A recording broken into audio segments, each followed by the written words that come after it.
buddy. I've got something a little embarrassing to admit. When I began the Al Franken podcast 4 years ago, I very quickly adopted my opening hook. We've got a great one today, for a change. I was almost always lying because for the first 3.5 seasons, this podcast was just uniformly dreadful. And I knew I had to add for a change just to buy some credibility because people would think, well, not one of these has been good, but maybe finally this time he's got something worth listening to. And that carried me for almost 3.5 seasons. But, and I have to be honest with you here, a number of the shows started to be good. But for a change still seemed fair. I said to myself, as long as I don't do 2 in a row that are good, I can hold my head up and say, we got a good one today, for a change, and still feel like I'm being honest with you. Then it happened. I did 2 good shows in a row. 2 weeks ago, I had Dahlia Lithwick on her fabulous new book, Lady Justice, now a New York Times bestseller, thanks to me. And then Sarah Silverman last week does an amazing show. These shows weren't just good. They were, great. Both of them. So now I'm thinking, well, at least the next one is going to be bad.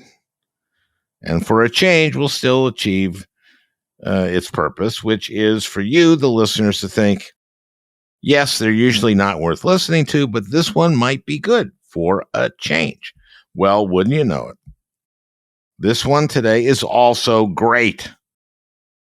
It's getting embarrassing. I mean, even The Daily doesn't do 3 great shows in a row, and they have the resources of the New York Times. All I have is Peter.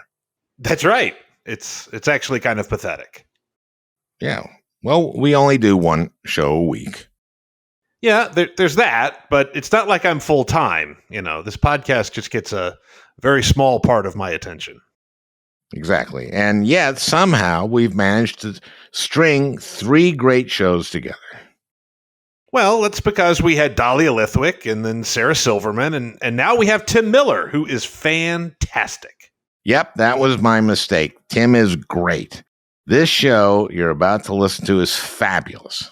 I could have guessed that because I've seen him do commentary on MSNBC, and he's always really, really good. And you told me his book, Why We Did It, is a really interesting look at the greed and moral turpitude of the Republican political class in D.C. It is. And it's an amazingly honest book. Tim doesn't spare himself. Let me explain. Tim was a longtime Republican campaign operative. He worked for John McCain in 2008. For Mitt Romney in 2012, for Jeb Bush in 2016. But once Jeb was out, Tim did everything he could in that cycle to make sure that Donald Trump did not become president. And he failed, of course. But unlike so many Republican operatives who knew that Trump was bad news, Tim remained a never Trumper. But in Why We Did It, Tim doesn't take himself off the hook. The first sentence in his book is, America never would have gotten into this mess if it weren't for me and my friends. Now, Tim is gay, and yet, after Romney lost in 2012, Tim went to work for Ken Cuccinelli, who was running for governor in Virginia. Terrible, terrible person. Terrible.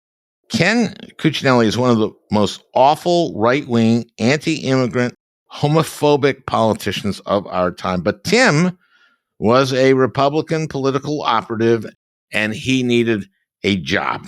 Disgrace.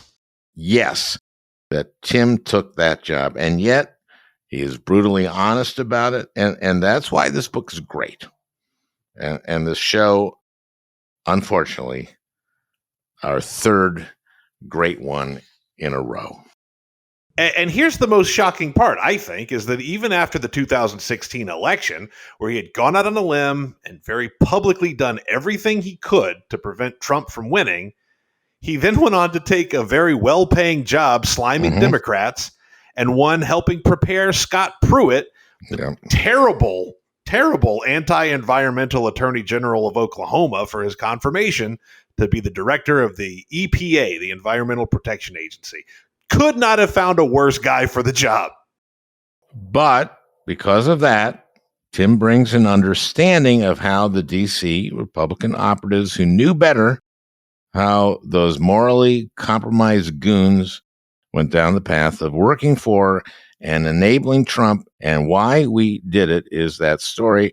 And it is not just honest, it's funny. He's a funny writer. He's a funny guy and a very good guy. One of the rare people in that DC culture who will acknowledge that, yes, he did some things for the wrong reason. And who among us hasn't? Except you, of course. Well, thank you, Peter. Before we get to our third great one in a row, I wanted to look at a couple things in the news. Vladimir Putin. Kind of turns out that Tucker Carlson was wrong. As you remember, the day before Russia invaded Ukraine, Tucker Carlson did this rant on Democrats say we should hate Putin, but why? Has Putin called me a racist? Has he shipped all our middle-class jobs from my hometown to Russia? Has Putin tried to cancel Christmas? And Tucker's right. Putin hasn't done any of that stuff, and yet I hate Tucker. But what has Tucker done? Has he targeted civilians with cluster bombs? No. Has Tucker given medals to Russian soldiers who have committed atrocities? No. Has he hit children's hospitals and maternity wards with huge blockbuster bombs? No. Tucker hasn't done any of that, and yet I just so hate Tucker. Now, Putin is threatening to use nuclear weapons. Now, I have a theory. When you're threatening to use nuclear weapons, it's only because you think you're in a weak position. As a U.S. Senator, I was privy to some classified intelligence and a logic class. So, the Oath Keepers. The Oath Keepers are on trial for seditious conspiracy. Frankly, I think this is kind of a slam dunk case because the Oath Keeper's oath is, I will conspire to commit sedition. That is a tough case. Yes. Yes. Yesterday, Rhodes, he's the head of the Oath Keepers, who's on trial. His attorney told the jurors that they will see evidence that will show that the defendants, this is a quote, had no part in the bulk of the violence that occurred on January 6th. That's their defense. Oh, sure, we committed quite a lot of violence, but nowhere near the bulk of it. Did you see how many other people were committing violence? I move this case be dismissed. Okay, midterms are coming up. Get out on the doors, door knock, phone bank. Our democracy is at stake because the Republican Party has stopped participating in good faith in our democratic process. Our democracy is at stake in November. And speaking of the midterms, I'll be doing my first podcast live in front of an audience on Wednesday, November 2nd at 7:30 p.m. in New York City. It's at the City Winery in Manhattan. My special guest is David Axelrod, and we'll be talking midterms. We also have another special guest who we will announce a future date in the near future. So if you're in the New York area or have ever considered visiting New York City, November 2nd, my first podcast live in front of an audience. Okay. And now a great one, Tim Miller, a former Republican operative, now works with Bulwark, with Bill Kristol, Charlie Sykes, two other former Republicans, I think they are, who are every bit as alarmed by what has happened to the party of Lincoln and Strom Thurmond. It's a great one and a funny one, you know, for a change.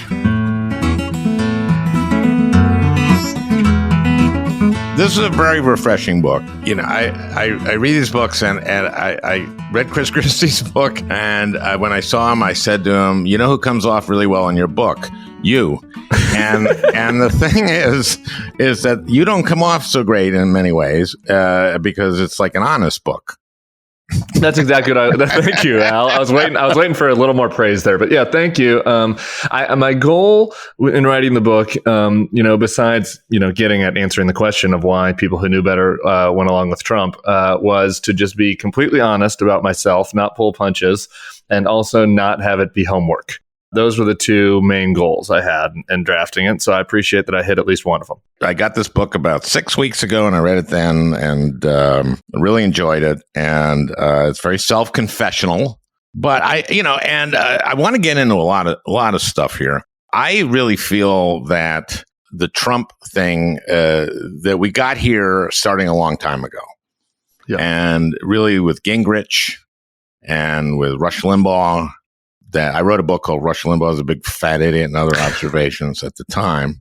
And what I saw was that a lot of this disinformation it was dangerous. And I don't know where that's gone since then. And Newt, remember he put out this thing, Learn to Talk Like Newt? You remember that thing? That one I must have missed, actually. I have a lot of Newt memories, but I don't remember. He put out a list of words for Republican candidates to use. Oh, right. The lunts. Yeah. Decay, traitors, sick, that kind of stuff. Yeah. To me, there's a straight line between that and Trump. And along the way, the Republican Party, with some detours and curves, just inexorably went this way, in my mind. Until we have Trump and we have Trumpism and we have something that to me is almost neo-fascist. Yeah, I don't disagree with that. I tried to not write history because I'm youthful. I'm a youthful 40 and I'm not a historian. And I think other people have written that. Stuart Stevens, I don't know if he's been on the podcast, wrote he history said book. It was all a lie. Right? Yeah, and his book was really good. And it was a history book, goes back to Goldwater. And others have obviously written about this. I wanted to only talk about stuff I saw firsthand, which basically starts in the McCain. So I started the McCain-Palin campaign of 08, where I worked for Senator McCain. Palin was a part of that too. Exactly. Yeah. And so, so I basically start this line. And I think that no doubt you can start this line back at Newt or Goldwater or Mark Hanna. You can start it wherever you want. But what I try to focus on is the firsthand. And in 07, the book starts with the crowds that came to the McCain events. And, it was this sort of proto-deplorables, right? There's the famous example of McCain, telling the woman that President Obama is not exactly a secret Muslim. You see this bifurcation in the events, actually, when Palin comes on the ticket, where her events are like these monster truck rallies and, McCain is holding these more staid events. And I think that there's something important in that, and that's why I start there. And that on the one hand, we should have all seen this coming. Many of us did see this coming, who are on the McCain side of this divide, right? And we rationalized it. We rationalized collaborating with the people on the Palin side of the divide. But it's also important to just note that leadership actually does matter, right? And having somebody at the top of the ticket that was not, baby birding all of these people's grievances and conspiracies that they learned about on Rush and in darker corners of the web from Rush, right back to them, like Palin wanted to do. Having somebody at the top of the ticket that was at times, at least, maybe not often enough, giving them some medicine, matters, and it prevents things from spiraling out of control. And so I think you can kind of have both those thoughts together in your head, right? Which is that there was always an element of this. It was inexorably growing, as you said, and at the same time, like there were people that were acting varying degrees of more responsibly than others. And I think those of us who kind of lived through all of that, we try to grapple with that. Like, what was our complicity? How was I a collaborator with this? But then also, were there good elements? Was there any truth to it? Was there any good elements that we can still tease back out? And so I think that's why the book is kind of half, this 08 to 16 period and me looking back at the ways that I collaborated with it and the ways that I regret the growing kind of Trumpist movement. And then the second half is then what, how when people face the choice of whether to go along with something that was manifestly dangerous, manifestly bigoted and cruel, why did they do what they did? And this is really, this book is about the DC political class and about how everyone, about their complicity. And to some extent, yours, you write about. And that's why I'm saying what I liked about this book is that you are very self-critical. And I really appreciate that. And I really appreciate that you have written this book and that you're very outspoken. And you're one of the founders of Bill Kristol's, what is it? Oh, you know what I'm talking about. Yeah. Right? So the Bulwark, right? Yeah. So The we had two Bulwark, things. Yeah. I was working with Bill. So me and Bill were working together. And I know Bill's been on the podcast, and you gave him a little trouble, as I recall, which is deserved. He can take it. He's a big boy. But Bill and I worked together on what was first it was trying to recruit someone to primary Trump in 2018, 19, 20. I think we were clear-eyed that was probably going to be a fruitless endeavor, but we felt like it was worthwhile. And then, how did Bill Well do? Bill didn't do so great. We were shooting for Larry Hogan and Adam Kinzinger and a little, some bigger names. I love Bill Well, nothing against him, but it didn't turn out well. But we felt like nice that was try, though. Yeah, well, it's worth a try, right? It's better to be in the fight than to not. Yes. So we tried that; it failed. Then we started Republican Voters Against Trump, which was, where we basically recruited Republicans to say in their own words why they were not going to vote for Joe Biden, and ran a bunch of ads. And so that was on why they were not going to vote for Donald Trump. Yeah, and why they were going to vote for Joe Biden. Many of them, some of them were writing in still. And so we did that, and parallel to that, the Bulwark kind of started, and I started writing for that. Now I'm writing for the Bulwark quasi full time, and it's great. I think that we have the benefit over there of being able to be completely politically homeless now. So we have no right. choice but to just give our totally unvarnished views of all the rationalizations I talk about in the book about the political class, about how you're angling. You might have a job, you want to get invited to a party. I have no chance to be a White House press secretary ever again. It's over for me. And so I can write about politics without pulling punches. If you did, it would be a very odd person who got elected. If you're ever the White House press secretary, we're going to have a very fucking interesting president. That's all good. I can tell you. All right. Well, God, I'm praying for that. But that's good. In the meantime, I'll just be able to write unvarnished about the state of affairs. Okay. There's so much I want to cover here. The DC political class is so interesting here because this is very much your book, a companion piece, both to two Leibovich books. Yeah. Which is This Town and his newest number one, both of which are number one New York Times bestsellers. The new one is Thank You for Your Servitude. It very much parallels his Thank You for, Leibovich, and This Town is about DC, and your book is very much about the flacks in DC, the political class in DC, and very much parallels what we read in This Town. And then Thank You for Your Servitude is about the Lindsey Grahams and the Rubios and the Cruzes and everybody caving. And that's what happens with the DC political class in your book, which is all these people who hated Trump in the primaries end up working in one way or another for Trump. I almost thought about titling the book "What This Town Has Wrought," but I felt like that was going to be too mean to Mark. His books were great and absolutely influenced. That would be an homage. An homage, but also a little bit. It wasn't really Mark Leibovich's fault. He was chronicling. Yeah, that's true. The traits I think that led people in the political class to go along with Trump, some of them I think cross party boundaries, and were chronicled in This Town. And I think some of them are very unique to the culture that has sprung up in Republican politics and the nihilism on the Republican side, which is frankly in direct contrast to the Democratic side, which, in some ways does self-harm by being almost too pure and idealistic.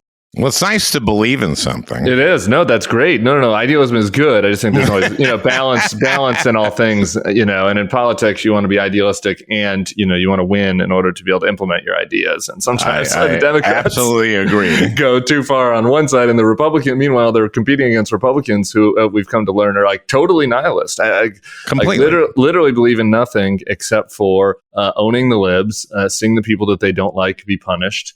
And, this is manifesting in Ron DeSantis's rise. But I thought Mark's book comes at it from a reported view, which has a ton of benefits, right? Because a lot of these people won't talk to me anymore since I've been cast out. But mine, I think, why I really tried to focus on people that I knew tries to get at the motives in a way that a reporter can't really, right? Can only speculate about it. And these are my former friends. I can put them on the couch. Some of them volunteer to be put on the couch, and just understand, how it is that these people who know better and who have some good traits, right? There's always this temptation to be like, oh, these guys are all sociopaths or bigots. And like, there's some sociopaths and bigots working around Trump, of course. But a lot of it is really just the DC political class that you write about. This is, I want that, beach house. I want my career. I want, and that's very disturbing to me. I went into politics because I wanted to do good for people. And I feel that a lot of people in DC do it for their career, and that's kind of it, and don't really kind of care whether what they're doing is honest and whether it's productive and whether it helps people. And there just seems to be, I find that about the town extremely troubling. And it's on both sides, of course, but it's much, much worse, I think, on the Republican side. You went to America Rising after the election, right? Yeah, so I think that there are two elements. This part of it is the this town part of it is just like the structure of the town really does demand that you put on a jersey, right? And if one of the two teams' jerseys becomes completely corrupted, then it's very challenging, as we just discussed. I'm not going to be hired by a Democrat, to switch sides.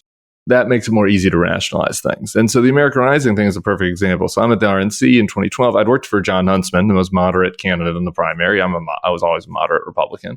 In the general, I worked for Mitt Romney. You did after the 12, right? Yeah. So Mitt Romney, then I worked for in the general while at the RNC. Then we worked on the autopsy, right, which was arguably trying to reskin compassionate conservatism, basically. We could go deeper on that if you want. So that's where I am politically, those three things. But then for my career, it's like, okay, well, now after the campaign, I've got to go do something. And so we started America Rising, which was this group that basically the whole point of it was to do opposition research on Democrats and take down Democrats. And so you find yourself in a situation where I'm much closer politically to like a Heidi Heitkamp, than I am to a Ted Cruz or a Ken Cuccinelli, right? But you pick a team, and you don't have to do this, but if you're ambitious in politics, you want to rise up the ranks, you have to work on behalf of your team. And so I tell that story of the first campaign after we started America Rising is that Virginia governor's race, because it's the off year. So it's Ken Cuccinelli on one side, who's a homophobic, anti-immigrant bigot who I loathe. I'm gay. I don't think we've covered that yet. FYI for the listeners. Terry McAuliffe on the other side. Maybe a little bit on the access politics side of things, but like a totally mainstream center-left corporate Democrat. Mm-hmm. I don't know if Terry would like that description, but that's basically what he is. In any other world, I'm neither voting for Terry or, whatever, like if I'm just a Virginia resident, but because my consulting firm and this group that we started wants to succeed in the first race, it's like, okay, well, you sign yourself up for Cuccinelli. And so I kind of review, like, how did I do that, right? How did I, as a gay man, go work for this homophobic bigot? And it's like, well, you kind of just say, okay, this is just one. You take one for the team here, and hopefully it'll help the firm grow. And, down the line, we'll get clients that we like better. And that kind of banal kind of careerist rationalization. And I look back on that and I say, man, is that really that different from the people that rationalize going along with Trump because they worked in Republican politics? And it's like, not really. It's a little different, right? The governor of Virginia and is less influential than the leader of the free world. It's one-term governor, but still the basics of the underlying rationalizations are the same. And when I went to interview a lot of my former colleagues about why they went along with Trump, a lot of them paralleled basically how I convinced myself that it was okay to work for Ken Cuccinelli. A lot of these just awful. Who's just awful, right? Yeah. So a lot of these people weren't true believers. They weren't just like these secret white nationalists just waiting for their moment. They're just careerists, right? And they didn't know what else to do. Essentially, what you're kind of being a hatchet man for Cuccinelli. Yeah, that was my job. Yeah, not kind of, that's exactly what my job was. This is an interesting thing to me. So I took a plane from I went to Norman Lear's 100th birthday party thing out in LA, and I'm taking a trip back to New York. And I'm sitting with a guy who was in radio, and he did Hannity, and he did Rush, and did that kind of stuff. He's a Republican, and we got along. We got along, and he wasn't politically with them that much. He was more just a Republican. But we're in the car back. He gives me a ride back to Manhattan. You really bonded on this plane flight. We really did. He offered me this ride. It was, I'm a friendly guy. So anyway, he has a driver who's from Poland. So I, of course, ask him, like, where in Poland he's from. Are there Ukrainian refugees there? That kind of thing. And then we start talking about Tucker Carlson and him saying, like, Democrats tell us we should hate Putin, but why? And this is like the day before they invaded. And he says, well, he gets a lot of listeners or a lot of viewers. And I go, yeah, but it's evil. And he goes, well, you got to make money. And I'm going, like, really? Really? Really? Yeah. Do you have to sell yourself so short that I'm going to do shit in order to make a living? Are you that untalented? Are you that sad? And the answer to a lot of this, actually, Al, is that they're just not. They're not that courageous, and they don't have the creativity and willingness to say, you know what, I can do something better with my life. And like this is what I found, is that a lot of it is more about inertia. Stuff to do. Yeah, and especially the types of people that we're talking about. The people that I interview in this book, the people that are elite Republican political consultants at the top of their game, making lots. Everybody is well into the six figures that I interviewed for this book. All of them are college graduates and smart. I would say this to them. I was like, there are plenty of other things you could do. There's no shortage of job availability for that. It's different if you're the bottom person on the totem pole at an oil company and there's a spill, right? And it's like, you got to put food on the table of your family. Like, you have a lot more empathy for people like that who are maybe don't feel great about their job, but like absolutely need it. That is not any of the people in Washington. Like, Washington offers a plethora of opportunities for people, maybe not to make the same amount of money. One of the quotes that I found most interesting, it was on background in the book from a friend of mine, because I did some of these interviews before I knew it was going to be a book. And so I wanted to respect that it was on background. But he said, this guy that used to be the head of the chief of staff of the RNC, Mike Shields, that I write about, who I knew Trump was terrible, had said it to me, had said it to other people in private, mutual friends. Like, why did he go along to team up with Donald Trump's campaign manager, Brad Parscale, on like a consulting firm to make all this money? Why did he do that? He could have made money another way. The guy said, well, I don't know. He'd never been in a job where he'd made more than $250,000 a year before Trump won. And this was his moment to really make big bucks. I was like, only $250,000? I mean, you can do pretty good on $250,000 still, right? There are plenty of opportunities for people like that. So some of this is greed, but some of it is also just this inertia, and you have to summon the will within you to say, you know what? I can try something new. I can succeed at something new. I can change horses in the middle of my life. And a lot of people just didn't have the balls for that, really. And you did that. Yeah, I did. I kind of fell into it. I don't want to turn this into Chris Christie's podcast where I talk about how great I am, but I did that in 2016.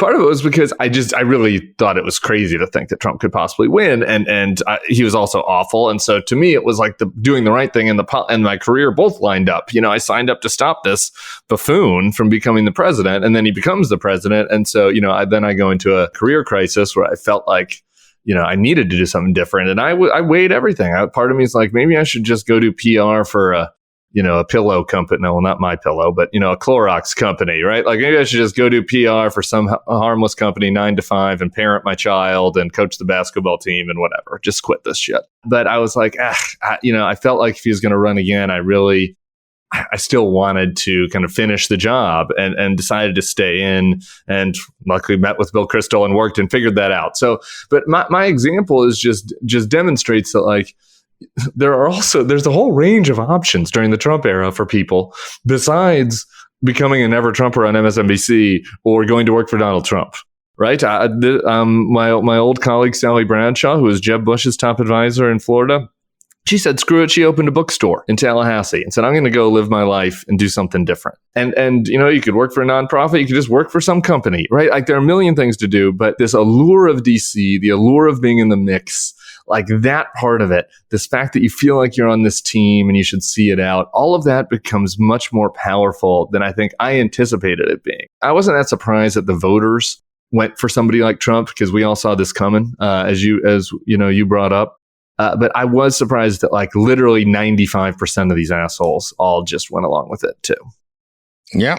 And that's how really, really bad things happen. For example, just the cruelty of that administration. So the separation of families at the border. Unbelievable.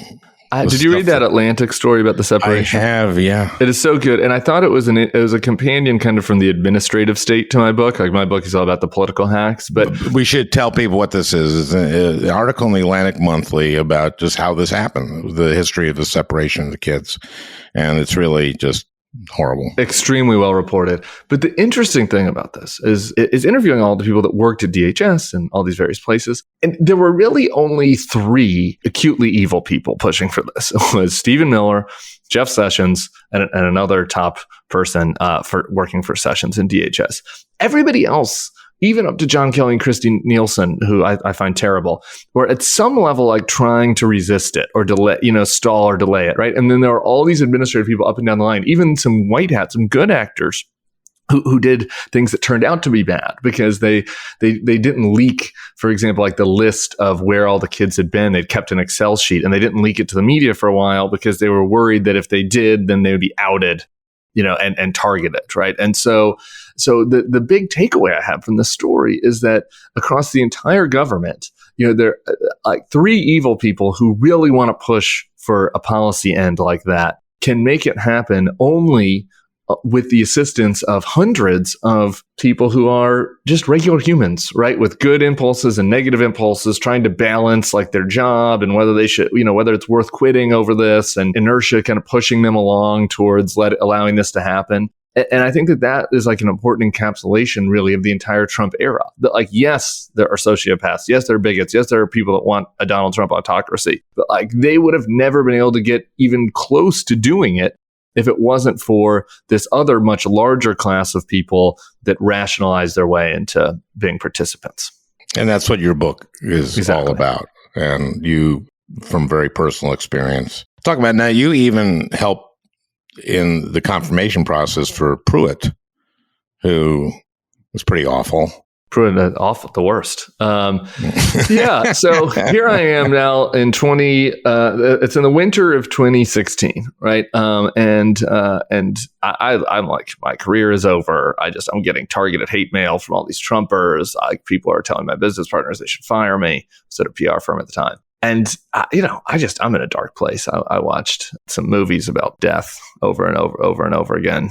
But I get this call from Pruitt, who I'd known, from a past life because he had endorsed Jeb. And he said, hey, and Pruitt had been an ever-Trumper. And he's like, hey, I want to be the EPA chief. Will you help prep me for this and give me PR advice? And honestly, it was like just this lifeline of, I don't know what else to do.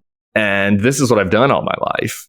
And so, yeah. And so for a few weeks, I think this is important to understand, even though I hated Trump more than anybody, more than you, Al, I promise, I hated him.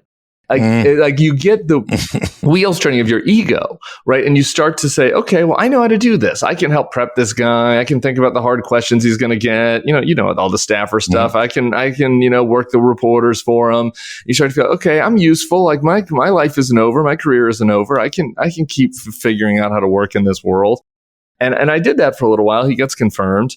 And then, turns into a monster. I guess he was always a monster. He was kind of a monster. His record in Oklahoma was terrible. Yeah, his record in Oklahoma is terrible. So obviously, again, should have seen it coming. Don't do your due diligence, but this is how you justify it. And then, a few months into the administration, I finally said to his chief of staff, I can't give this guy advice anymore. I think he should quit. Meanwhile, he's going to replace Sessions as the DOJ to run cover for Trump.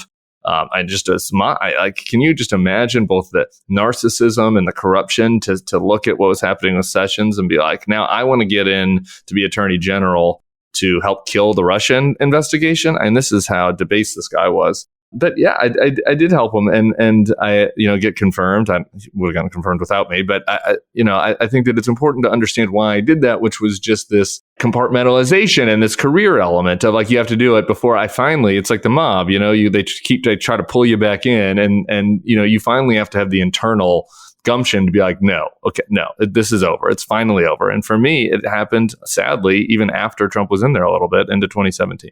Well, that's what's really great about this book, which is how honest it is. And also because it's honest, you actually learn something about human beings and how this happened, as opposed to Chris Christie's book. I hear Jared Kushner's book is also super honest. A lot of self-reflection coming there. He's so Jared. hard on himself.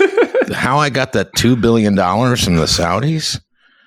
All we had to, I feel so terrible because my father-in-law gave them some top secret documents and I got the $2 billion. I feel terrible about that. I want to ask you, speaking of Pruitt, about environmental stuff, just because at one point you talk about the oppressive waters of the U.S. rule, which was dumb, I swear. This is what you say. Right? This is on page 104. Okay. Wow, I have like 8 conservative policies that I just confirmed that I genuinely support throughout the book, and you've chosen the most obscure one to try to challenge me on. I'm ready. Okay. The waters of the U.S. is basically, it's an EPA thing, and it says the EPA can regulate navigable waters that flow into other navigable waters and controlling the pollution. Farm Bureau is against it, and it's a big issue for them because they want to run off their fertilizer into the body of water next to them, which flows into ultimately the Mississippi, which goes down to the Gulf of Mexico. And there's this huge dead zone there because of nitrogen, which is endangering the coast, and which actually makes New Orleans more vulnerable. This is actually an important rule. I concur with you that there should be a clean water rule and that there should be some sort of jurisdiction over navigable waters. The Wotus Rule, which was controversial among the Farm Bureau and crowd that was put into place during that was put in place during the Obama administration, like expanded the definition of navigable waters significantly to include like random roadside ditches and little ponds that are on people's farmland, and just kind of expanded the fingers of the federal government beyond what was sensible and what helped our little family farmers, give us the nutrients that we need. So that's all I was saying. It was just a little overreach. You can have good federal regulations that are well intended that go a little overboard, and they have to be reined back a little bit. The EPA cut them an enormous amount of, and the Department of Agriculture cut farmers an amazing. And listen, 1 out of 6 jobs in Minnesota is tied to agriculture. I'm very good friends with Kevin Papp, the head of the Farm Bureau. In my second race, they didn't endorse the Republican because I'm such a good friend of theirs. There you go. But you told them they were wrong on Wotus? Yeah. And they respected that. The first time I got the Friend of the Farmer Shield, which is you get presented, Kevin Papp gives me this. We're in my office taking a picture of him giving me this thing. I said, Kevin, this means a lot to me. And he says, it's just the way you voted. And so, which I thought was hilarious. And then I just gave him shit about that forever. And then we were really good friends. Well, I think we can agree to disagree on the extent of the Wotus regulations. I take your feedback. I'm happy to read any materials you'll provide. While we're on the environment thing, I do think that it's important to just mention, because this is something that you get a lot of times from when you hear the argument about, I think the Republicans have always been evil and nothing ever changed. The environment is another area that I do care about. I'm from Colorado. I obviously believe in climate change. I think that there is a meaningful difference. In McCain in 2008, the campaign platform for that Republican general election campaign was in support of cap and trade.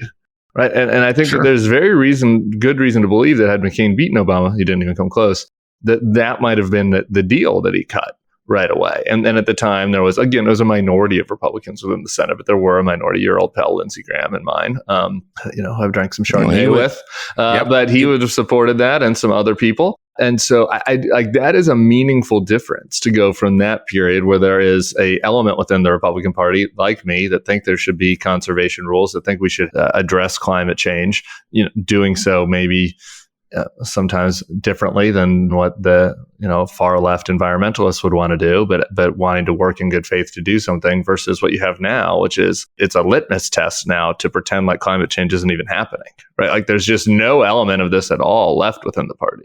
You know what changed all of it, of course, was Citizens United. I think Citizens United was a big part of the change. A huge part, because the Koch brothers bought the Republican Party. I'm skeptical of that. Can I offer a different view? I do think that the Koch brothers' influence is noteworthy, particularly on policy issues. But I think you have to go back to your old Rush Limbaugh book, Al. I think that the source of this stuff is very much bottom up, and I think that if you use Donald Trump as the example in 2016, and he had no money, he spent no money, he ran no ads. What he did was channel the grievances and the conspiratorial mindset and the hatreds of the Republican base, that some of it that came naturally, and some of that which was stoked by right-wing media. I remain pretty skeptical that a bunch of TV ads ran by the Koch brothers. I think it can have an influence in local elections for sure. But that changes local election the views means of people. For U.S. Senate. Yeah, that's what I'm talking about. I saw Jerry Moran back off on stuff because you're going to be primaried, and the Koch brothers are going to drop $10 million on you. There were no successful primaries though run by the Koch brothers against people based on climate stuff but Jerry backed off. Yeah. I mean, was Jerry backing off because of the Koch brothers, or did Jerry back off because every time he went and had a little town hall in Topeka, everybody there was talking to him about how climate change is a myth and George Soros is funding everything on the left, and that, if he doesn't go along with every conspiracy, they're going to find agree. Chris Kobach to beat him. And it's a chicken and egg element, but I think that's kind of where I land. But, Trump didn't have to run ads because he had 1 hour and a half ads on CNN constantly. That didn't hurt. Right? It certainly didn't hurt. I remember I don't think I included this in the book. I had a screaming match with Zucker and some other people at the head of CNN during the campaign. Yeah, during the campaign. Well, it does nothing, but just to show you our position, not that Jeb is perfect or great or whatever, but we had one of our research nerds do an analysis, and CNN, of the times that Jeb Bush got mentioned on CNN, it was 80% or 70% in relation to responding to what Trump had said. Yeah, it was 70% response to what Trump had said, 20% polling, 8% gaffes, random gaffes he had on the campaign trail, and 2%, one mention of anything else that we did. It was just it was a totally enveloped the entire race. So it wasn't even just the speeches, right? It was the fact that the news cycle just was totally dominated by whatever he had farted out on Twitter. Carrying him constantly. And what was interesting, and I just did a podcast, just recorded one with Sarah Silverman, and we were just talking about how Trump is a good stand-up comedian. Yeah. He's a guy who has no actual real good, no sense of humor and doesn't ever laugh, but he riffs and he can talk forever. And that's a talent. That's why Zucker ran it. I remember I was campaigning for Hillary during the thing, and she said that she and Huma, when they're on the road, would want to watch it because it was so entertaining. they'd want to watch. That's Trump. disturbing. He never clicked for me. I don't know what that is, but I get that some people but like it. Fascinating. It never happened for me. I mean, I guess it was kind of fascinating, right? That a major party nominee would just be up there like talking about like random TV celebrities Botox regimens or like whatever. Like that was not normal, but it wasn't interesting to me. But he was good at the crowd. The crowd part of it is also a massive key to his success that people underestimate, which is why he keeps doing those rallies. Part of it is ego, but the other part is he needs to hear what the people want, because he doesn't believe any of this shit, or he doesn't believe anything. He's a total nihilist, and he just cares about Donald Trump, people liking him. And so he's riffing and listening to what worked, and that's why the Muslim ban happened. Honestly, that's how Build the Wall happened. Yeah. If the crowd was cheering for like work with the Democrats on bipartisan solutions to get things done, that's what Donald Trump would have done, right? It's not like he had this deep ideology that pushed him to this, but that is part of the bottom up element. He had some instincts. He did. He had some real instincts like about what people, about hating foreigners, about, what he had an instinct for, and you were working with Jeb, and he had an instinct, and he was, I think, the only candidate in it who attacked W for Iraq and just for 9/11. I remember when Jeb in a debate said, "Don't you remember my brother standing on the rubble?" I remember when he said, "Standing on the rubble." That's your with the bullhorn. Well, your brother was standing on the fucking rubble. Yeah. The Clinton administration told you guys that bin Laden was the number one threat, and you ignored that. And then in South Carolina, which is a state with huge military, retirees, et cetera, and bases, he just goes out in that debate and says the war in Iraq was a terrible mistake. And not one other of the Republican candidates would ever say anything like that. And the response was, yeah.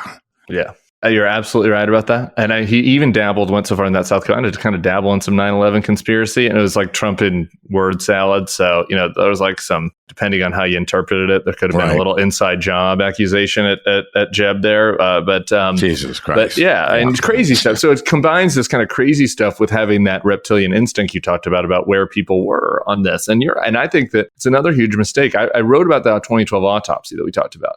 And I was like, had a responsible conservative populist in 2016 or in 2012 run against Romney, or in 2016, that said, okay, let's review kind of some of the orthodoxies around these forever wars. Let's take a look at how we can revitalize manufacturing rural America. It's a counterfactual. I don't know, but maybe something like that could have landed, because you were right. He was where the base was on that. He knew it, I think, partially because of being, his own instincts, but partially because he's out there, talking to these voters. And it was a canary in the coal mine for me. One of my Trumpy uncles, said to me before, when I took the Jeb job, he was like, he has to go out against the war. He's like, the people are mad about the wars.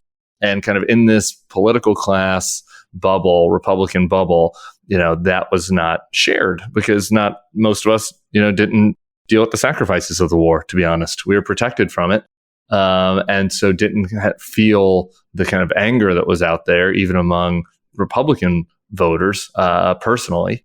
And I think that he channeled that. And that was absolutely right. And just one other thing on this, which goes to show that maybe something possibly could have happened within the Republican Party that would have pivoted to a good place, is if you look at the 2016 election, a lot of voters looked at Trump and thought he was the moderate option over Hillary, because he had the heterodox views on Iraq and on Social Security.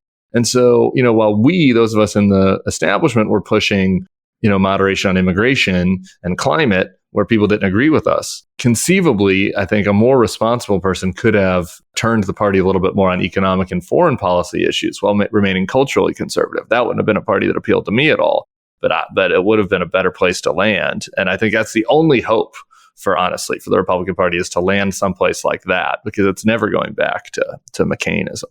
I just think that the Republican Party has ceased to be a party that participates in good faith in democracy. I'm very frightened. I agree that that's the more likely outcome. I just mean that when people ask me what's the hope, that my book offers no hope, right? It's a very bleak book. Like usually these books have a last chapter that's like, and here's how the Republican Party gets better. Well, those last chapters are always pathetic. Yeah, so I don't have that in my book. I told my editor, I was like, this isn't one of those books. But I think that, yeah, I agree with you. Right now, it's just a totally nihilist, anti-democratic, owning the libs. That's all that drives it. But I just mean, for any hope to come, the people that are trying to change the party are all trying to make it like go back to George H.W. Bush. And like George H.W. Bush is never walking through that door again. You know, like if the party's going to come back, it will have to be this kind of Boris Johnsonism. You know, sort of a little more economically moderating and anti-globalist, which isn't a great party for me, but whatever. Like that's the only kind of path. Trump tapped into resentment. Yes. And resentment that's real. You know, if you're from Wilkes-Barre, Pennsylvania, and you go to Washington, D.C., and you look around and you see these beautiful hotels and restaurants and obviously the government buildings, but just the affluence there. And you say, this isn't happening in Wilkes-Barre. And so when they talk about elites, they're talking about the Washington political class, the self-serving Washington political class. And so that resentment is what Trump tapped into. Then, of course, when he was there, he fed that class. And, you know. Here's the scary and sad part about all this, Al, and this isn't part of what this is now up to present day, but like, in theory, there could have been some responsible Republican leaders that actually wanted to address that resentment. But like, that's not what's happening. That's not what Donald Trump is. Like these people, Steve Bannon, none of them, they don't care about these people. It's all a con. You know, the anti-vax thing is a con. The election fraud thing is a con. So instead of actually trying to address the Wilkes-Barre, person's legitimate resentment, and make their lives better, the Republican Party now is just, feeding them a load of bullshit about election fraud hysteria and, whatever the latest, conspiracy is, whatever the latest concern is about, the next caravan. You would hope that the Democrats could be able to take advantage of that to go into some of these places. And, maybe that's the Fetterman model. I don't know. But like, that is the part that's the scariest about all this, is they're just radicalizing all these people further, by giving them new resentments rather than trying to address, I think some legitimate grievances. And the source, I'm reading a book now about college and where we went wrong. And where we started going wrong was Ronald Reagan exploiting what happened at Berkeley to start charging more and more tuition to kids. These kids are getting a free ride. The best thing that happened to us was the GI Bill and all these guys being able to go to college and expanding college. And of course, that was basically white guys who fought, right? What happened was... Not entirely, but mainly. Yeah. I mean, 90%, 95%. I mean, that was just the case. That was the case. And that's why all the executives, et cetera. And I remember right after that people were criticizing that the GI Bill, saying like, oh, you're going to have a lot of hillbillies going to college. Well, they did, and they became executives of big companies. and it was great. And then at a certain point, Reagan ran against Berkeley to become governor, and they started raising tuitions, and that's why we have all this debt, and that has fucking killed the very people who have all this resentment now. Yeah, we could do a whole hour on the anti-elite element has certainly been there since Reagan and is certainly BS and is on hyperdrive right now. I don't think that the elites have frankly helped by continuing to pump student loans, like they pump free money student loans and let these colleges feel like they can like build all these buildings and hire all these administrators and do everything because they'll eventually get bailed out. I don't know if that really helped either, nor the cloistered coastal elites who I think have separated themselves from what's happening in a lot of parts of the country, not just the white working class, but the black and Hispanic working class. So, I think that there's problems that there's blame to go around on that front. But certainly now, we're at this place where that's very potent and that the Republican Party is almost entirely animated by channeling those grievances. Yep. Well, let me see what you're gay. I am gay. I mentioned that in passing earlier. Okay. But there was you were working for Republicans who were just against. We're going back to me being terrible. Got it. Oh yeah, we had to circle back. Okay. No, but I mean that was a conflict for you, right? Yeah, no, I mean, was the most embarrassing part to both write about and to just go back and relive. There was one, but I felt like I had to do it again so that I could. Again, this is an unbelievably honest book. Yeah, so I had to do it both so I could understand, because I hoped it would help the reader understand why people continue to go along with Trump. And I hoped that it gave me some credibility when I started, taking out the bazooka to my old colleagues that that the reader would know that I was I meant it, and that I wasn't just full of shit. But yeah, I mean, the one example I think is the starkest that I went back. I had an interview with the Advocate magazine in 2009. I guess it was after the McCain campaign, and at that time, I was like.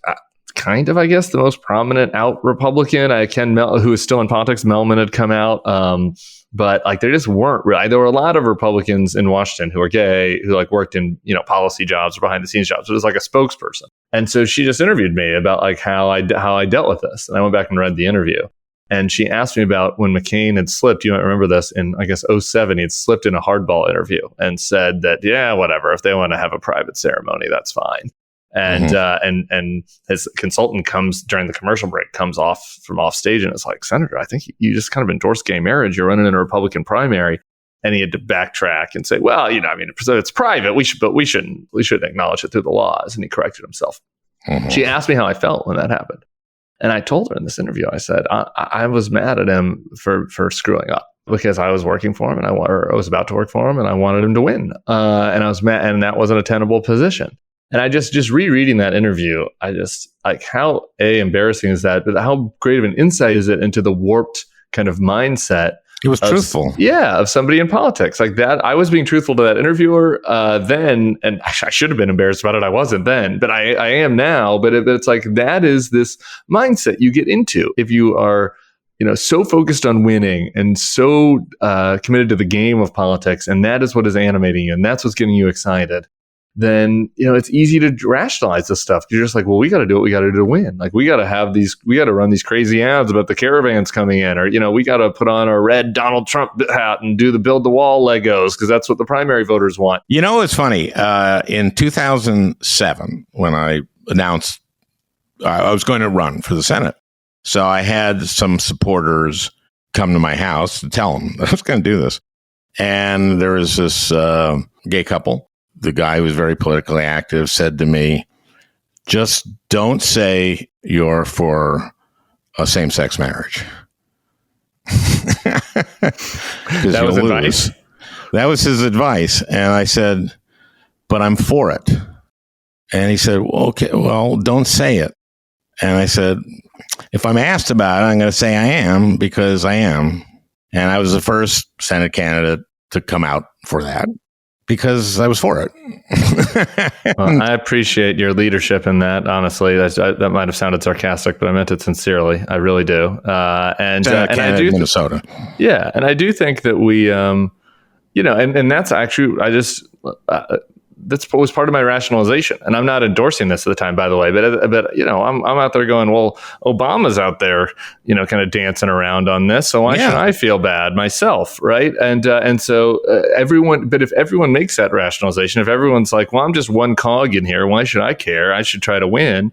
Then, you know, you end up with a result that like we did with Trump. And so I think in retrospect, frankly, Obama could have been for gay marriage in 2008 and would have won anyway. I mean, he crushed John McCain, right? It's like, and he obviously was for it. It's like this notion that was, even at the time, you know, that was political strategists like being overly cautious and caring more about the game. And as you know, obviously you became a senator, so that you bucked that advice and demonstrated that it was okay. And I think that we'll never know for sure, but I think that Obama could have done it in 2008. Well, we've made a lot of progress there, and but Clarence Thomas wants to revisit it. He does. And it'll be interesting to see whether there can be 10 Republican votes for it would be, I guess, codifying the DOMA repeal, not the Obergefell, but still it'd be something. And I hope that the Democrats make them vote on it, even if there isn't. Well, Tammy Baldwin has put a bill out. Yeah, she has. And there have been, I guess, there were originally 5 Republicans who said they were for it, and then Ron John backed off. He's taking the rare backwards flip-flop on gay marriage, Ron Johnson in Wisconsin. Ron Johnson said he'd be for Tammy's bill, and then got a little pressure, I don't know, or whatever, and he recently backtracked. So now Ron Johnson has a rare distinction of being, of the year 2022, reverting to becoming anti-gay marriage. He's amazing, isn't he? Yes. And I think Mandela should run on that, by the way. I think Democrats there are certain social issues the Democrats candidates should maybe still be scared of, or at least scared of going, too far overboard and turning off some voters. But I think that obviously gay marriage, I think things like that 21-year gun, age limit. I think that on abortion, of course, I think that this is maybe a first moment in a while where some of these Democratic candidates should feel like they should be prosecuting this case against Republicans instead of scared of it. When Clarence Thomas put out his opinion, he said that they should revisit Obergefell and Casey, right? Yeah. And so I immediately called for us to put on the floor bills saying everyone has the right to use contraception and the same-sex marriages are the right of people. And I did call Tammy, and she put that on the floor. Smart. And I think that it's obviously a winner to campaign on. Yeah, I love that Johnson is flip-flop. That's great. Boy, we got to beat him. You know what his 2 most important words in his business career were? I do. His father-in-law got it. Put him in the business. Got it. Yeah, well, up from his bootstraps. His father-in-law carried him up from his bootstraps. I'm going to Wisconsin in a couple weeks. Did you, sir? I think Mandela is a really impressive guy, Mandela Barnes, who's running against him. And, the Republicans are going to... Nelson Mandela. Also impressive. That's very impressive. Bold statement from me. I'm sure that he would appreciate my endorsement. Very impressive. Especially after talking about all my failings. But no, Mandela Barnes, and I think that a lot of folks have said that that's not winnable, and I disagree with that. Mandela is a little bit more, I think, progressive than some of the other candidates have run there, but he's a smart guy, and so I'm glad you're going there to campaign. And I think that there are ways, with maybe going overboard on some of the stuff that's hurt Democrats, like the defund the police thing, which I don't think was particularly helpful. But there are ways to hit on some of these. Insane, right? Yeah. But there are ways to hit on these cultural issues, not like the gay marriage. Even in Wisconsin, in Wisconsin, being against gay marriage is putting you on the negative side of the ledger with the median voter, and so I think that that's conceivably a winnable one. I really, really, really enjoyed the book. It was very funny. So high praise. Yeah, coming from me, coming from a pro. Yeah. I'll take it. Yeah, not as funny as my books. Yeah, sure. But I'm trying. I'm an amateur. That's right. No, maybe we can do a little routine. Take it on the road. No, not quite. I don't. Not quite that funny. I don't work with gay people. Okay. But what if I'm the straight man? Oh, that's a thing. See? That's funny. Could be a bit there. There. I'll be the straight man. I'm the straight man. You're the gay man. And now we've got an act. I'm working on it. Okay. When I flesh it out, I'll let you know.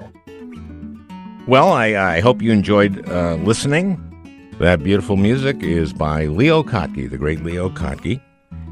I want to thank Peter Ogburn for producing this podcast. We'll talk again next week.